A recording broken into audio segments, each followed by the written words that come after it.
Ang sarap pa nga sanang itulog, ang kaso nga lang naalala ko na may mga anak na nga pala ako. At wala rin naman kasing ibang mag-aasikaso nga. Kaya kahit labag sa ating kalooban na bumangon nga tayo ay wala nga tayong choice. Dahil nanay na nga rin kasi tayo at sa atin lang din naman umaasa ang ating mga anak. By the way, nagising na nga ako kanina ng alas 5, nakapagsaing at nakapagluto na nga rin pala ako ng ulam namin ni Kuya Tantan. Pero nang katapos ko nga rin palang makapagayak ng aming pang-umagahan ng ending, ayan, bumalik nga rin ako ulit sa higaan at nakatulog nga ulit. Kung hindi pa nga umiyak si BBC yan, hindi pa nga siguro ako magigising. Pati nga si Kuya Tantan ay nagising na nga rin. Tapos ko nga palang mapoltang si BBC yan, ayan, sunod ko namang ginawa. Niligpit ko nga lang muna pala itong kulambo para mabuksan ko na nga rin palang mga bintana dahil napakaliwanag na nga rin at anong oras na.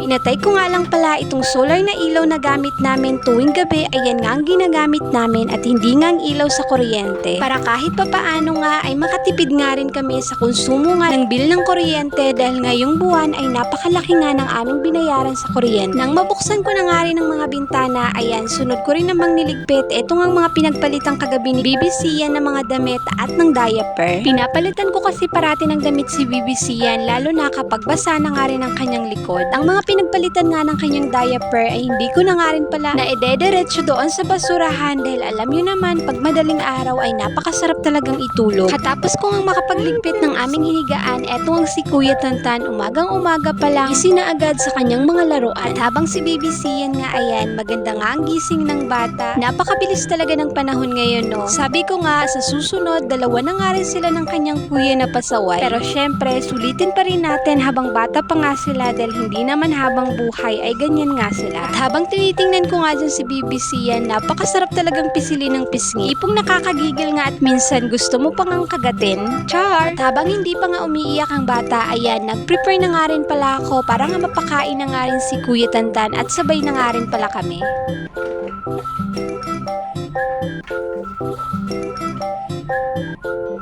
Katapos nga, ayan, nagtimpla nga lang pala ako ng kape dahil alam nyo naman, hindi talaga mawawala sa atin ang pagkakape. At ito nga si Kuya Tantan, ayan, nangungulit nga na ayusin ko nga ang kanyang laruan. Fast forward, katapos nga rin pala namin kumain ni Kuya Tantan, ayan, pinaliguan ko na nga rin pala itong si BBC yan. At mapapahaba na naman itong aking mini vlog kaya hanggang dito na lang po muna. See you in my next vlog!